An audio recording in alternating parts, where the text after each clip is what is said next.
പുതിയൊരു വീഡിയോയിലേക്ക് സ്വാഗതം. ഇത് SCERT ടെക്സ്റ്റ് ബുക്കിനെ ബേസ് ചെയ്തിട്ടുള്ള 10ാം ക്ലാസ്സിലെ ചാപ്റ്ററുകളാണ്. അതിൻ്റെ അകത്ത് സോഷ്യലിൻ്റെ അകത്ത് വരുന്ന പാഠഭാഗങ്ങൾ. അധ്യായം 3 പൊതുഭരണത്തെക്കുറിച്ചുള്ള കുറച്ച് കണ്ടൻറ്റുകളെ ഉൾപ്പെടുത്തിയ ഒരു ചെറിയൊരു വീഡിയോയിലേക്ക് എല്ലാവർക്കും സ്വാഗതം.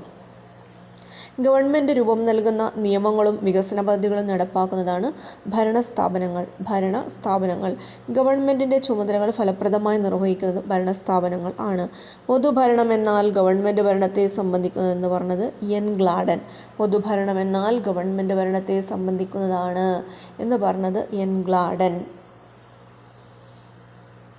ഇനി പൊതുഭരണം എന്ന് പറഞ്ഞാൽ രാജ്യത്ത് നിലവിലുള്ള നിയമങ്ങളും ഗവൺമെൻറ്റിൻ്റെ നയപരിപാടികളും വികസന പദ്ധതികളും നടപ്പിലാക്കുന്നതിന് ഭൗതിക സാഹചര്യങ്ങളും മനുഷ്യവിഭവവും ഫലപ്രദമായി വിനിയോഗിക്കുന്നത് പൊതുഭരണം. രാജ്യത്ത് നിലവിലുള്ള നിയമങ്ങളും ഗവൺമെൻറ്റിൻ്റെ നയപരിപാടികളും വികസന പദ്ധതികളും നടപ്പാക്കുന്നതിന് ഭൗതിക സാഹചര്യങ്ങളും മനുഷ്യവിഭവവും ഫലപ്രദമായി ഉപയോഗിക്കുന്നതാണ് പൊതുഭരണം എന്ന് പറയുന്നത്. അടുത്തത് അഡ്മിനിസ്ട്രേഷൻ എന്ന പദത്തിൻ്റെ അർത്ഥം സേവനം എന്നാണ്. ഗ്രാമസ്വരാജ് എന്ന ആശയം മഹാത്മാഗാന്ധിയുടേതാണ്. ഗാന്ധിജിയുടെ ഗ്രാമസ്വരാജ് എന്ന ആശയത്തിൽ നിന്ന് രൂപം കൊണ്ടതാണ് പ്രാദേശിക ഭരണ സ്ഥാപനങ്ങൾ. അടുത്ത മഹാത്മാഗാന്ധിയുടെ വചനങ്ങൾ: നിങ്ങൾ എന്തെങ്കിലും നടപ്പാക്കുന്നതിന് മുൻപ് നിങ്ങൾ കണ്ട പാവപ്പെട്ടവനും നിസ്സഹായനുമായ ഒരുവൻ്റെ മുഖം ഓർക്കുക. ഞാനിപ്പോൾ ചെയ്യാൻ പോകുന്നത് ആ പാവപ്പെട്ടവനെ എങ്ങനെ സഹായിക്കണം എന്ന് സ്വയം ചോദിക്കുക എന്ന് അഭിപ്രായപ്പെട്ടത് മഹാത്മാഗാന്ധി. ഇനി ഉദ്യോഗസ്ഥ വൃന്ദം എന്താണ്? രാജ്യത്തിൻ്റെ ഭരണകാര്യങ്ങൾ നിർവഹിക്കുകയും പൊതുഭരണത്തിൻ്റെ കീഴിൽ പ്രവർത്തിക്കുകയും ചെയ്യുന്നത് ഉദ്യോഗസ്ഥർ ആണ്.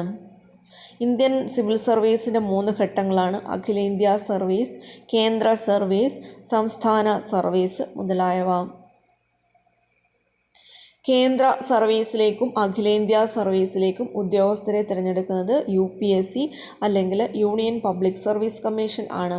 UPSC ചെയർമാനെയും അംഗങ്ങളെയും നിയമിക്കുന്നത് രാഷ്ട്രപതിയാണ്. UPSC ചെയർമാനെയും അംഗങ്ങളെയും നിയമിക്കുന്ന രാഷ്ട്രപതി. സംസ്ഥാന തലത്തിൽ ഉദ്യോഗസ്ഥരെ തിരഞ്ഞെടുക്കുന്ന സംസ്ഥാന പബ്ലിക് സർവീസ് കമ്മീഷനാണ്. ഇപ്പോൾ സംസ്ഥാന പബ്ലിക് സർവീസ് കമ്മീഷൻ ചെയർമാനെയും അംഗങ്ങളെയും നിയമിക്കുന്നത് ഗവർണർ ആണ്. അടുത്തത് ഇ ഗവേണേഴ്സ് എന്ന് പറഞ്ഞാൽ ഇലക്ട്രോണിക് സാങ്കേതിക വിദ്യയുടെ ഭരണരംഗത്തെ ഉപയോഗത്തിനെയാണ് ഇ ഗവേണേഴ്സ് എന്ന് പറയുന്നത്. ഇ ഗവേണേഴ്സിലൂടെ ഗവൺമെൻറ് നൽകുന്ന സേവനങ്ങൾ ജനങ്ങൾക്ക് പ്രയോജനപ്പെടുത്തുന്നതിനായി രൂപം നൽകിയൊരു സംരംഭമാണ് അക്ഷയ കേന്ദ്രം എന്ന് പറയുന്നത്. അക്ഷയ കേന്ദ്രത്തിൻ്റെ ലക്ഷ്യം എന്ന് പറയുന്നത് ജനങ്ങളെ സാക്ഷരരാക്കുക എന്നുള്ളതാണ്. അങ്ങനെ അടുത്തത് APJ അബ്ദുൽ കലാമിൻ്റെ വചനങ്ങളാണ്: സുതാര്യവും ചുറുചുറുക്കുമുള്ള ഗവൺമെൻറ് പദ്ധതി, എല്ലാവരിലും സുരക്ഷിതമായും വേഗത്തിലും ഡിപ്പാർട്ട്മെൻറ്റ് തലത്തിലും തടസ്സങ്ങളില്ലാതെ എത്തുന്ന വിവരങ്ങൾ, എല്ലാ പൗരന്മാർക്കും യാതൊരു പക്ഷഭേദവും ഇല്ലാതെ വ്യക്തമായ സേവനം ലഭ്യമാക്കുന്ന പദ്ധതി ഇ ഗവേണേഴ്സ് എന്ന് പറഞ്ഞത് ഡോക്ടർ APJ അബ്ദുൽ കലാം ആണ്. ഇനി രാജ്യത്തെ പൗരന്മാർക്കെല്ലാം വിവരങ്ങൾ അറിയാനുള്ള അവകാശം ഉറപ്പു നൽകുന്നതാണ് വിവരാവകാശ നിയമം. വിവരാവകാശ നിയമം ഇന്ത്യൻ പാർലമെൻറ്റ് പാസ്സാക്കിയത് 2005 വിവരാവകാശ നിയമം പാസ്സാക്കാൻ പ്രേരകമായ സംഘടന മസ്ദൂർ കിസാൻ ശക്തി സംഘതൻ എന്ന് പറയുന്നത് രാജസ്ഥാനിലാണ്. മസ്ദൂർ കിസാൻ ശക്തി സംഘതൻ രൂപവൽക്കരിച്ചത് അരുണ റോയിയാണ്. 1987. വിവരാവകാശ നിയമപ്രകാരം അപേക്ഷ ലഭിച്ചാൽ മറുപടി നൽകേണ്ട കാലയളവ് 30 ദിവസം ആണ്. എത്ര ദിവസത്തിനുള്ളിലാണ് ആദ്യ അപ്പീൽ നൽകേണ്ടത്? മറുപടി ലഭിച്ച് അല്ലെങ്കിൽ മറുപടി ലഭിക്കേണ്ട സമയപരിധി അവസാനിച്ച് 30 ദിവസത്തിനുള്ളിലാണ്. സമയപരിധിക്കുള്ളിൽ ശരിയായ വിവരം നൽകുന്നതിൽ വീഴ്ച വരുത്തുന്ന ഓഫീസർ അടയ്ക്കേണ്ട പിഴയാണ് പ്രതിദിനം 250 രൂപ.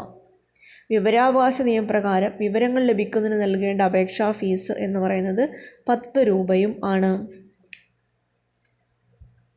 സേവനാവകാശ നിയമങ്ങൾ: സർക്കാർ സേവനങ്ങൾ കൃത്യമായും ഉറപ്പായും ജനങ്ങൾക്ക് ലഭ്യമാക്കാൻ അവസരമൊരുക്കുന്നതാണ് സേവനാവകാശ നിയമം. സേവനാവകാശ നിയമം നടപ്പാക്കിയിട്ടുള്ള ആദ്യത്തെ സംസ്ഥാനം എന്ന് പറയുന്നത് മധ്യപ്രദേശാണ് 2010. കേരള സംസ്ഥാന സേവനാവകാശ നിയമം അല്ലെങ്കിൽ റൈറ്റ് ടു സർവീസ് ആക്ട് വന്നത് 2012 നവംബർ 1 2012 നവംബർ 1. ഇനി ലോക്പാലും ലോകായുക്തയും ഭരണതലത്തിലും ഉദ്യോഗസ്ഥലത്തിലും രാഷ്ട്രീയ തലത്തിലുമുള്ള അഴിമതി തടയുന്നതിന് രൂപം കൊടുക്കുന്നതാണ് ലോക്പാലും ലോകായുക്തയും ആണ്. ദേശീയ തലത്തിൽ അഴിമതി തടയുന്നതിനായി രൂപം നൽകിയ സ്ഥാപനമാണ് ലോക്പാൽ. എല്ലാ പാർലമെന്റ് അംഗങ്ങളും ഗവൺമെന്റ് ഉദ്യോഗസ്ഥരും ലോക്പാലിന്റെ പരിധിയിൽപ്പെടും. ലോക്പാൽ നിയമം ഇന്ത്യയിൽ നടപ്പിലാക്കിയ വർഷം 2014 ജനുവരി 16-നാണ്. ലോക്പാൽ നിയമം ഇന്ത്യയിൽ നടപ്പാക്കിയത് 2014 ജനുവരി 16-നാണ്. സംസ്ഥാന തലത്തിൽ അഴിമതി തടയുന്നതിന് രൂപം നൽകിയതാണ് ലോകായുക്ത എന്നുള്ളത്. പൊതുപ്രവർത്തകരും രാഷ്ട്രീയ പ്രവർത്തകരുമാണ് ലോകായുക്തയുടെ പരിധിയിൽ വരുന്നത്. ഇനി സെൻട്രൽ വിജിലൻസ് കമ്മീഷൻ രൂപീകൃതമായത് 1964 ഫെബ്രുവരിയിലാണ്. സെൻട്രൽ വിജിലൻസ് കമ്മീഷൻ രൂപവത്കരിക്കാൻ ശുപാർശ ചെയ്ത കമ്മിറ്റിയാണ് സന്താനം കമ്മിറ്റി. വിജിലൻസ് കേസുകൾ തീർപ്പ് കൽപ്പിക്കുന്നതിനുള്ള കോടതികളാണ് വിജിലൻസ് കോടതികൾ.